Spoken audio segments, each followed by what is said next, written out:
So fundamentally, the claim is that within all the different units, and if you go on Wolfram Alpha, you'll find that we have upwards of like 10,000 different units, things that I did not even know existed. However, I had learned from Thad Roberts of the Physics Monastery that we can reduce our dimensions of measure down to 5. Coincidentally, that involves 5 constants of nature, which we can see here. Big G, the Newtonian gravitational constant, h bar, Planck's reduced constant, c, the speed of light in the vacuum, epsilon naught, the electric constant, and Boltzmann's constant here. And as we can see, these have physical dimensions of measure. You can see here for big G, what are our dimensions? We have a length cubed, so a volume, and it's divided by a mass, and then time squared. Cool. We've got h bar here, which is a mass times a length squared, so an area, divided by a unit of time. You get c, the speed of light, is a length divided by the time, because it's speed, of course. We have epsilon naught, the electric constant. Here's where we start getting, you're like, I don't know what's going on. It's like, it's time squared times charge squared, and then divided by a mass and a length cubed, so a volume. Cool. We got Boltzmann's constant here. This is a mass times a length squared, so again we got an area divided by time squared, and then a temperature. For those astute viewers, one may notice Boltzmann's constant here, we've got a mass times a length squared divided by a time squared. Wait a second. That sounds like mass times energy. Oh, that's because what it is. And then it's divided by temperature. Okay.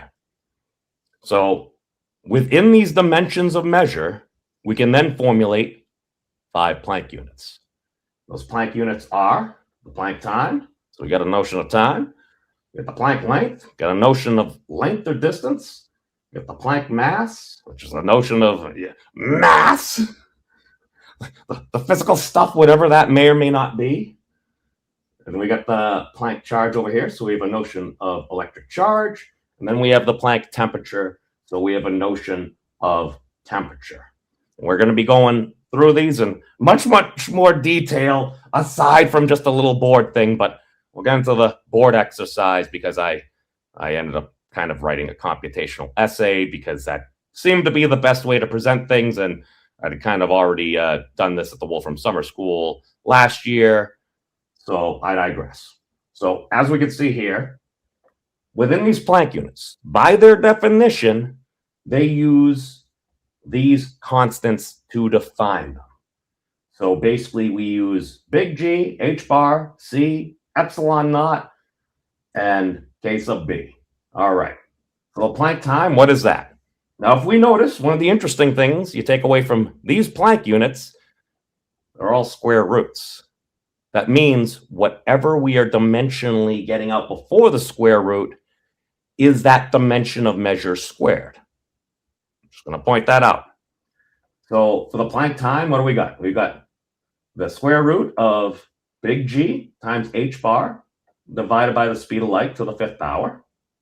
So the Planck length is the exact same construction, the square root of big G times h bar, except we're dividing by the speed of light to the 3rd power.